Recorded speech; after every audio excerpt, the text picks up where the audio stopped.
Magandang umaga po. Good morning. Pwede po kayong mandan, wala pong problema yan. Andun po yung aking mga apo sa likod. Pagka kayo po nakatulog, may instruction ko ako na pinatulog. Joke lang po. Anyway, magandang umaga po sa inyo lahat. At ako po ako at ang aking pamilya ay meron po kagalakan na kami po ay muling nakabalik dito para kami ay makasama ninyo at makapagbahagi ng salita po ng ating Panginoon. Yung pong 1616, ano po ang natatandaan niyo? Ano yung pamilyar sa inyo sa salitang 16, sa numerong 1616? Ano ang pamilyar sa inyo sa 1616? Meron ba kayong, wala kayong pamilya dito sa 1616? Napaka-parsak nito, 1616. Ito'y famous sa Pilipinas. Roma 16:16. Ano yun? Magagbatian kayo ng banal na halik at binabati kayo ng mga iglesia ni Cristo. Okay. So ito pong setas na ito, itong talata na ito, ito po ay yung paboritong setas ng isang sekta ng reliyong Kristyanismo dito sa Pilipinas. Roma 16:16. Naisip ko, kung meron siyang Roma 16:16, meron din akong Marcos 16:16. Parehong 16:16, di ba? Ano bang meron doon sa 16:16 na yan? Anyway, ngayon po umaga, nais ko munang magtanong sa inyo. Sino sa inyo dito ang hindi pa nababautismuhan? Taas ang kamay. Taas ang kamay. Sino po dito? Lahat po ba kayo ay nabautismuhan na? Sino pa yung hindi? Hindi po. Sino pa yung hindi pa nababautismo? Iba po yung binyag, ano? Ang binyag po ay sa Katoliko, yung bautismo ay sa Kristyanismo. Sino po sa inyo ang hindi pa nababautismohan dito? Isa? Dalawa? Tatlo? Doon yung aking mga apo, wala pa rin bautismo yan. Ganito po yun. Ngayong umaga, ay tatalakayin ko sa inyo ang patungkol po sa bautismo at saka sa pananampalataya. Ano po? At dito sa Marcos 16:16, doon sa kabanata 16, doon sa talatang 16, ay sinabi po doon, merong tatlong bagay na nais ko po kayong dalhin. Mahirap itong ako. At ang sabi doon ay, ang sumasampalataya at mabautismohan ay maliligtas. Okay? Ang sumampalataya at mabautismohan ay maliligtas, ngunit ang hindi sumasampalataya ay hakatulan. So meron po ditong dalawang bagay na magkasunod sapagkat ang sinabi ay at. Ibig sabihin, itong dalawang ito ay magkasama. Okay? Ang sabi po dito, ang sumasampalataya at mabautismohan ay maliligtas, ngunit ang hindi sumasampalataya ay hahatulan. Nung sinabi po ito ni Marcos, sa Ebanghelyo, meron po tayong 4 na Ebanghelyo, may Mateo, Marcos, Lucas at Juan. Ito po sa Ebanghelyo ni Marcos, kanyang sinabi na kapag daw ikaw ay sumampalataya, ang kasama ng pananampalataya ay bautismo. Ano po? Ang kasama ng pananampalataya ay bautismo. Sa totoo, itong dalawang ito ay hindi pwedeng paghiwalayin, pero merong pagkakataon na hindi nagaganap. At ipapaliwanag ko sa inyo. Una, yung sinasabing sumampalataya. Ang sabi ni Marcos, kinakailangan daw ang isang tao bago maligtas ay kinakailangan siya ay sumampalataya. At ang pinag-uusapan po natin dito ng kaligtasan kung tayo po ay nasa mundo ng Kristyanismo. Ano po? Sapagkat iba-iba yan eh. Doon po sa ibang relihiyon, iba rin po yung paraan ng kaligtasan. Sa Buddhist, iba. Sa Shinto, iba. Sa Judaism, iba. Sa Islam, iba. Nagkataon lamang po na ang ating mundo na ginagalawan ay mundo ng Kristyanismo. Kung kaya ang ating pag-uusapan ay ano ang turo ng Kristyanismo patungkol sa kaligtasan. Naintindihan niyo ako? Sinasabi ko na ang Islam, iba ang sistema ng kaligtasan, ang Budismo, ang Hinduismo, ang Shintoismo. Nagkataon lamang na tayo po ay nasa mundo ng Kristyanismo, kaya ito ang aking tatalakayin. Papaano ba ang paraan ng kaligtasan sa relihiyong Kristyanismo? Okay. Ang sabi po dito sa Marcos, sapagkat ang Biblia, ang tinatawag na IRR. Yun yung IRR, hindi ho yun yung kuha ng bigas, hindi mo ng bigas sa iri. Ano? Ang IRR is Implementing Rules and Regulation. Ibig sabihin sa mundo ng Kristyanismo, merong mga patakaran. Ano po? Lahat naman, kahit sa bahay may patakaran. Lahat naman ng relihiyon may patakaran. Ngayon, nagkataon dito sa relihiyong Kristyanismo, ang patakaran ginagamit dito ay nakasulat sa tinatawag nilang Biblia. Ito ang basihan, ito ang saligan ng mga bagay ng alituntunin na dapat sundin ng mga mananampalataya ng Panginoong Yesus sapagkat ang Biblia ang IRR natin. Ito yung CBA, Collective Bargaining Agreement natin. Ibig sabihin, ito yung usapan natin. Dito nakalagay ang usapan ng Diyos at saka ng tao. Dito nakabase lahat ang ating gagawin. At dito sa Biblia ay mayroong tinatawag na Ebanghelyo. Mateo, Marcos, Lucas, Juan, at ang Ebanghelyo ay eksklusibo. Tandaan nyo, ito ay eksklusibo na nagsasabi patungkol sa talambuhay ng ating Panginoon. Ulitin ko, ang Ebanghelyo ay ang talambuhay ng ating Panginoon. Ngayon, pagdating dito sa Mateo, Marcos, Lucas, at Juan, mapapansin ninyo na mayroong mga bagay na isinulat si Marcos na hindi sinulat ni Lucas, hindi sinulat ni Mateo at saka ni Juan. So, ibig sabihin, hindi mo makukuha ang kabuuang talambuhay ng ating Panginoon kung isa lamang ang kukunin mo. Kinakailangan basahin mo lahat yan at pagsamasamahin mo para ikaw ay makabuo ng isang larawan ng talambuhay ng Panginoon. Tanong ko sa inyo, sino na ang nakatapos magbasa ng Mateo, Marcos, Lucas at Juan? Sino na nakatapos Mateo, Marcos, Lucas at Juan? Ang sagot, walay. Walay. Napakaraming mga Kristiyano na hindi nagbabasa ng IRR nila ng Implementing Rules and Regulation. Napakaraming mga Kristiyano ang hindi nagbabasa ng Collective Bargaining Agreement. Katulad naman sa factory yan di ba? Binigyan ka ng CBA pero tanong mo doon sa mga nandoon sa nagkatrabaho, ilan ang nakabasa ng CBA? Wala.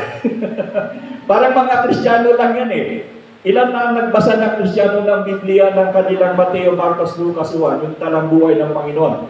Wala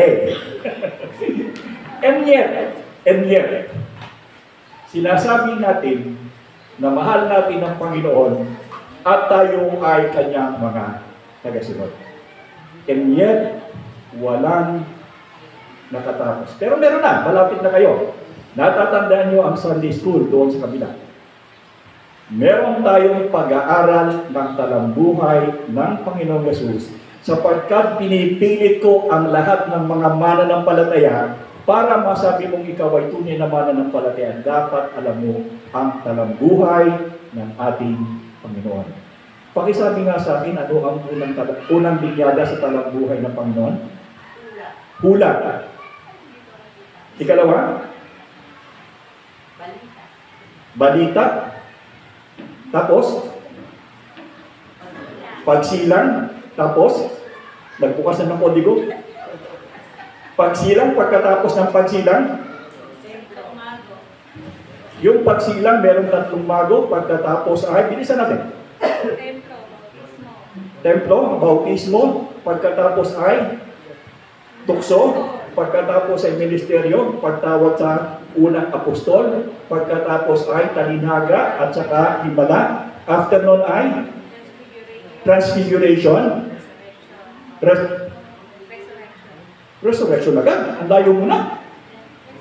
Di ba? So, ibig sabihin, kung ikaw ay tunay na mananampalataya ng Panginoon, dapat alam mo ang timeline ng buhay niya. Kayo hindi pa nyo alam lahat, kasi hindi pa kayo tapos, ang dami nyo kasing absent. Di ba? Dapat tapos na tayo sa talambuhay ng Panginoon. At ito ay essential. Very, very essential for a person in order for that person to be called a real believer of Christ. He must know the life of Christ. Kung kaya't makikita ninyo, kapag ako ay nagtuturo, masyado akong mahigpit pagtuturo po sa talambuhay ng Panginoon sapagkat walang ibang ipinatuturo ang Panginoon bago siya umakyat sa langit kundi ang kanyang talambuhay. Hindi ba?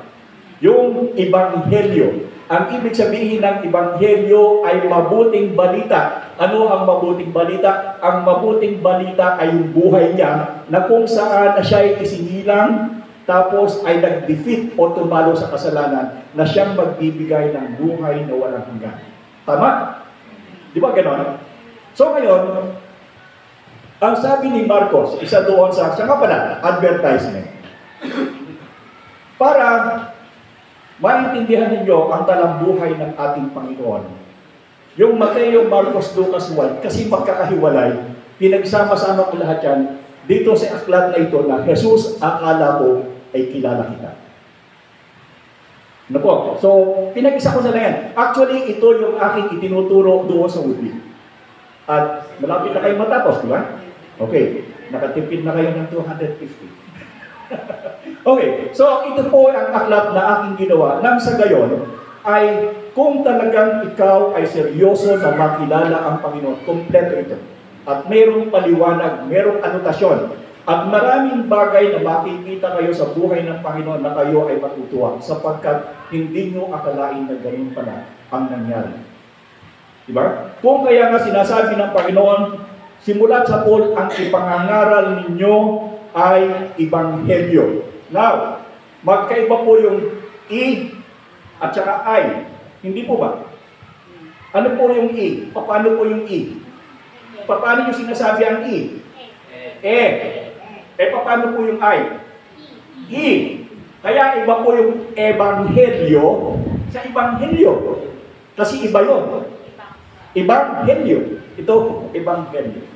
Yung Ebanghelyo, ito yung buhay ng Panginoon. Yung Ebanghelyo, yung po yung mga katuruang iba sa Ebanghelyo. Nakuha niyo ko? At napakaraming Ebanghelyo na bukod sa Ebanghelyo. Marami. In fact, lahat ng mga karamihan dito sa Pilipinas, ang turo nila ay hindi Ebanghelyo, kundi Ebanghelyo. Bakit? Sapagkat sinasabi nila na sila daw ay ang kaparaanan ng kaligtasan. Di ba Ebanghelyo yun? Sinasabi nila na yung daw Diyos o si Jesus daw ay pumasok sa kanyang katawan, kung kaya siya na daw ngayon ay si Jesus. Yung ba'y Ebanghelyo o Ebanghelyo? Ebanghelyo. Ngayon, hindi po Ebanghelyo ang ipinatuturo ng Panginoon, kundi ang ipinatuturo niya ay yung Ebanghelyo, yung talambuhay ng ating Panginoon. At katulad nga ng aking sinabi, ilan sa atin dito ang nagsasabi na kilala ko ang Panginoon, subalit kulang naman sa pagkakilala sa kanyang talambuhay. It is a must. It is a must for everyone, for anyone who will say, I am a follower of Christ, to know His talambuhay or biography. Importante. Okay. Bakit importante? Sapagkat doon sa talambuhay ng Panginoon sinasabi ang kaparaanan ng kaligtasan. Ano ang sabi doon? Paano daw ang kaparaanan ng kaligtasan sa Ebanghelyo? Ako, remember, ako ang daan, ang katotohanan, at ang buhay, walang makaparoroon sa Ama maliban sa akin. Di ba? Yun ang sabi. Hindi, ito yung Ebanghelyo, hindi yung sinasabi nila na kinakailangan sumapit ka sa aming iglesia o sa aming simbahan para ka maligtas. Hindi ba? Ebanghelyo yun. Meron namang nagsasabi na kinakailangan mamaniwala sa propetang ito sapagkat siya yung ipinadala ng Diyos nung magkaroon ng pagbasa. Meron pang mga sinasabi na stone. Di ba? So, Ebanghelyo yun. Dalawa, Ebanghelyo at Ebanghelyo yun. Nung sabihin ng Panginoon na ako ang daan at katotohanan, siya lamang ang tanging daan, siya ang Ebanghelyo. Importante sa bawat isa sa atin na ituon natin ang ating kaisipan, ituon natin ang lahat sa ating buhay sa pananampalataya sa ating Panginoon. When you say pananampalataya, ito ay yung pagtitiwala sa Kanya na siya ang makapagliligtas sa atin sapagkat ayon sa kasaysayan, doon sa Golgotha siya ipinako para maging kawakasan. Siya ang kapalit ng kasalanan natin. Yung parusa ng kasalanan na sa halip na sa atin ay igawan ay kinuha niya. At kung tatanggapin mo ang kanyang alok sa iyo, ikaw ay magkakaroon ng buhay na walang hanggan. Okay. Matapos mong manampalataya, ano ang kasunod? Bautismo. Okay? Ang sabi dito ni Marcos ay kinakailangan ikaw ay mabautismuhan. Bakit kinakailangan kang mabautismuhan? Importante ba yun? Nandito po lahat yan. Pangalawang libro. Ito pong dalawang ito ay magkasama at sabi ko nga kung ito'y matutunan ninyong dalawang ito, mabasa nito, maniwala kayo sa akin, kompleto. Sapagkat bilang mangangaral na Pilipino, alam ko po yung kaisipan ng mga Pilipino at ginawa ko po ang aklat nito sa konteksto ng pagiging Kristiyanong Pilipino. At ito'y tailor o ating tinahi sa sistema ng ating paniniwala at pananampalataya at nandito lahat. Dito sa dalawang ordinansa, nandito po yung bautismo at banal na hukuman. Yung po tinuturo. Pati ito ang mga opisyales ng simbahan at dalawang iglesia. Nandito yan. Napakadaling basahin. At nakatutuwa ko. Sapagkat mapapansin ninyo, ito pong pagkagawa ko dito, kahit paulit-ulit kong basahin, ako po'y hindi nananawa. At sa pagbasa ko ito, lalo akong maraming naiintindihan. At ito po ang kaibahan. Tandaan nyo, ito ang malaking pagkakaiba ng salita ng Diyos sa salita ng tao. Tingnan nyo ang pagkakaiba ng salita ng Diyos at sa salita ng tao. Yung salita ng tao, pag sila'y gumawa ng libro, literature, fiction, non-fiction, kapag nabasa mo ng isang beses, 2 beses, ayaw mo na. Samantalang ang salita ng Diyos, ang aklat ng Diyos, basahin mo isang beses, isang verse, basahin mo ulit sa susunod, iba ang kahulugan, iba na naman. Basahin mo ulit, iba na naman ang pumapasok sa iyo. Ito yung pagkakaiba ng salita ng Diyos at saka salita ng tao. Alam po ninyo, meron akong paboritong aklat. Yung Exodus by Leo Puris. Yung Exodus by Leo Puris, ito po ay yung aklat na kung saan ay sinulat kung paano ang mga Israelita mula sa buong mundo na nagkalat-kalat from 70 AD diaspora na sila'y mabalik noong 1948. At ito po yung sistema na kung saan sila'y nakapasok muli sa Palestina, doon sa Israel ngayon, tinatawag ng Israel. Alam mo nyo 2 beses kung binasa yung aklat niya. 2 beses. At alam na may bahay ko yan, di ba? Hiniram na nga yung libro ko, hindi na nasa uli eh. Pero matapos kong basahin, alam ko na yung kwento, alam ko na yung nangyari. At meron akong mga paboritong mga pagkakataon din sa aklat na yun. Pero hanggang doon lang. Hanggang doon lang, tapos na. Subalit, ang aklat ng Panginoon, ang salita ng Panginoon ay nananatili. Gano'n na, simula pa ako ng 17 anyos, binabasa ko na to. Taon-taon, kinakailangan basahin ko itong lahat na ito. Simula sa simula hanggang katapusan, sapagkat nung nasa seminaryo kami, you're required. Pero hanggang ngayon, hindi pa rin ako nagsasawa. Hanggang ngayon, ito pa rin ang dalawa. Hindi ba? So, napaka-importante na basahin natin to sapagkat dito nakasalalay ang ating pagkaunawa sa ating Diyos. Kung kaya sinasabi niya, hindi lamang sapat ang iyong pananampalataya, ikaw ay dapat nababautismo. Now, ano bang relevancy ng bautismo doon sa pananampalataya? Ganito yun. Hindi ba, sinabi mo na ikaw ay nananampalataya? How do I know? Bakit? Dito ko ba puso mo? Alam ko ba ugali mo? Sino lamang ang tanging nakakaalam ng damdamin mo? Sino lamang ang tanging nakakaalam ng isip mo? Sino lamang ang tanging nakakaalam ng puso mo? Ang Diyos lamang. Eh hindi naman ako Diyos, paano ko malalaman? So paano mo malalaman kung tunay ang iyong pananampalataya sa Panginoon o hindi? Kinakailangan magpakita ka ng ebidensya. You need to show me a proof na yung sinasabi mong pananampalataya ay totoo. And how do you do this? You have to do an outward manifestations of your faith. Kinakailangan mong magpakita ng panlabas na anyo ng iyong pananampalataya at yun ang magiging ebidensya. Ano yung panlabas na anyo ng pananampalataya? Ang sabi ng Panginoon ay sila'y matapos manampalataya. Tandaan, hindi una ang bautismo bago ang pananampalataya. Ang sinasabi dito, matapos mong manampalataya, kinakailangan ikaw ay mabautismohan to show the proof, the evidence na ikaw ay talagang nananampalataya sa Panginoon. So therefore, it is essential for a person claiming to have faith in God to show that it is real by showing the manifestations outwardly. At yun yung tinatawag na bautismo. Now, tanong, kung halimbawa, ikaw ay nanampalataya, namatay ka at hindi ka nabautismohan, ikaw ba ay merong kaligtasan? Sa palagay mo? Meron ba? Meron. Bakit? Ang kaligtasan mo ay nakabatay sa pananampalataya sa Panginoong Hesus, hindi nakabatay ito sa bautismo. Kasi yung bautismo is only an outward manifestations of you being a Christian. Kasi kapag tinanggap mo na sa Panginoong Hesus, may kaligtasan ka na eh. Kaya lamang, gusto lang namin makita kung totoo talaga yung pananampalataya may showing to us. Now, proof na hindi nakakapagligtas ang bautismo. Kasi meron iba nagtuturo eh. Yung Ebanghelyo, sinasabi nila na kapag hindi ka daw nabautismo doon sa kanilang simbahan, hindi ka maliligtas. At in fact, sabi yung daw bata, pag hindi daw nabinyagan na nabautismohan, yung daw bata ay pupunta sa limbo. Hindi ba? Yung mga nanggaling sa unang old school, di ba? Tama ako? Na kapag hindi ka nabinyagan, ang bata pupunta sa limbo. At yung hindi ka nabinyagan sa kanilang simbahan, hindi ka rin maliligtas. Wala namang pinakita dito sa banal na kasulatan na gano'n. In fact, isang patutuan, hindi totoo na ang bautismo na nakapagliligtas.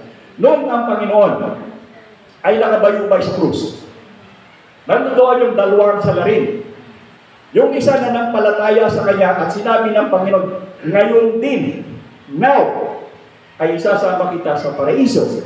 Now, yung issue ng paraiso, meron pa yan, meron pa explanation. But it means, yung pang taong yung nagkaroon ng kaligtasan, yes, kasi sinabi ng Panginoon, ngayon din eh. Ang tanong, nabautismo ba? Hindi. Pero, nagkaroon siya ng kaligtasan. Sapagkat ang kaligtasan ay hindi nakasalalay sa bautismo, kundi ang bautismo ay epekto. It is the result or outward manifestations of having faith in God. So, sino pa dito ang hindi nakapagpapahayag na sila ay tunay na mananampalataya? We would like to know if you're real or not. Kung gusto nyo ipakita sa amin na tunay kayong mananampalataya ng Panginoon, you follow the Lord's baptism. Importante po yan. Ngayon, kung gusto mo na may secret secret agent ka, katulad ni Nicodemos at saka ni, sino yung isa? Joseph of Arimathea, di ba? Mga secret yun, kasi mananampalataya sila ng Panginoon, nanalig sila sa Panginoon, pero dahilan sa sila ay mga Pariseyo, kailangan naman sila magpabautismo. Pero ang katanungan, sina Joseph of Arimathea ba at saka si Nicodemo dahilan sa kanilang pagsunod sa Panginoon, may kaligtasan. Hindi naman sila nababautismohan. Dahil sila hindi pwedeng magpabautismo sapagkat they will be ostracized, considering that they were Pharisees member of the Sanhedrin. Hindi ba? Pero, bystander, kinakailangan nating magpakita, nagpapahayag ng ating pananampalataya upang makita ng ating mga kapatiran na ikaw ay kasama namin. Na ikaw ay kabilang sa iglesia ng Panginoon. When you say iglesia, hindi po yung iglesia. Kasi ang iglesia, ang ibig sabihin niya, yung iglesia, nanggaling po sa dalawang salita. Ek, kaleo. Ek is out of, and kaleo, to call. When you say ekkaleo, to call out of, or to call out from. Noong araw, pag sinabing iglesia, pwede po itong palengke. Pwede pagtitipon. Generic po yan. Pero ito yung naging special lamang dahil nasa nung nagtitipon na, isinama na yung salitang, yung ekkaleo, parang naging tutatak na ng mga mananampalataya ng Panginoon na nag-iipon-ipon. Yung po ang ibig sabihin ng iglesia. Hindi po ito name, ano? Hindi ito noun. Ano? This is not a noun, this is a pronoun ba yun? Ito'y pangalan na, ito'y just a name ng taong nagkakatipon dito. Pero meron mga grupo na ginagawang ano yan eh. Sa halip na maliit na ginagawang kapitan. So nagiging pangalan na. But when you look at the scriptures, walang ganon. Puro maliliit na letra yan. So it is not enough. When you say iglesia, ito'y tumutukoy sa mga kapatiran ng mga mananampalatayang nagpakita ng kanilang pananampalataya sa pamamagitan ng bautismo. Kung kaya ang lahat ng taong nasa iglesia, automatically ang understanding mo, bautismal yan. So, yung mga hindi pa napabautismal dito, mag-aral na kayo ng talang buhay ng Panginoon. Sapagkat kahit ako noon, ako ay nabautismoan, pero wala akong pagkakaalam sa talambuhay ng Panginoon. Sabi ko nga, natutuhan ko lang yung talambuhay ng Panginoon, yung kabuuan niya nung ako'y nasa seminaryo na. Pero bakit kinakailangan pa? Hindi naman kinakailangan pumunta ka pa sa seminaryo para matutuhan mo ang talambuhay ng Panginoon. Importante yun. So, ang sinasabi dito, merong kadugtong yun. Ngunit ang hindi sumasampalataya ay kakatulan. Common sense, hindi ba? Sapagkat ang pananampalataya, ang basihan ng kaligtasan, natural, kung hindi ka sumasampalataya, kakatulan ka. Maraming isyo ngayon dyan sa Pilipinas itong away-away na ganyan. Pero dito, napakaliwanag na sinasabi dito ni Marcos, mga kapatid, sinasabi ko ito sa inyo sapagkat gusto kong ang bawat isa sa atin dito ay magkaroon ng katuparan sa kautusan ng Panginoon. Ano sabi sa Mateo 28:18 hanggang 20? Humayo kayo at? Ano kami? Humayo kayo at? Tapos, bautismuhan ninyo sila sa pangalan ng Espiritu. So, importante ang may bautismo. No, saan binabautismuhan? As long as meron tubig. Sabi nga yung nilo ko eto, narito ako, nanampalatayaan ako, pwede ba may tubig doon? Pwede na ako bautismuhan? Yes. As long as ikaw ay may lulubog sa tubig. Sapagkat ito ay pagpapakita, paglubog mo ng kamatayan sa kasalanan, at pagbuhay mo, paglabas mo ay buhay na magiging sa Panginoon. Kaya nga, therefore, if anyone is in Christ, is a new creation, all things are passed away. Behold, new things have come. So, simple message. Unang-una, nabautismuhan na kayo, alamin ninyo ang talambuhay ng Panginoon. Hindi pa kayo nabautismuhan, alamin niyo muna ang talambuhay ng Panginoon. And when you are ready, sabihin niyo sa mga pastor, Pastor, pwede na po akong mabautismuhan, maliwanag na po sa akin ang talambuhay ng ating Panginoon, ninanais ko pong sumunod sa Kanya sa tubig ng bautismo. Naunawaan niyo po ba? Guys, naintindihan niyo ko? Importante na may pahayag niyo sa amin. Kasi hanggat hindi kayo nagpapahayag ng inyong panlabas na pagpapakita ng inyong pananampalataya, tuwing linggo dadating ako, gaganyanin ko kayo. Ganyan. Bakit? Tinitingnan ko kung tunay ka o hindi. Pero kung nagpabautismo ka, okay na to. Kasi alam ko na sapagkat ipinahayag na niya ang kanyang sarili. Maganda po ba yung mensahe ng Panginoon? Napakasimple, di ba? Simple lang gusto niya. Pero kung hindi ka pa nananampalataya, may problema ka. Ang sabi doon, ang hindi sumasampalataya ay hahatulan. Sino hahatulan dito? Dapat wala kayo dito kasi siyempre kung nandito kayo, hindi nananampalataya kayo, nakanamugo kayo dyan, kung hindi kayo nananampalataya. Otherwise, naririnig niyo yung salita ko, masakit sa tainga niyo yan pag salita ng Panginoon kung hindi ka mananampalataya. Hindi ba? At kung hindi ka mananampalataya,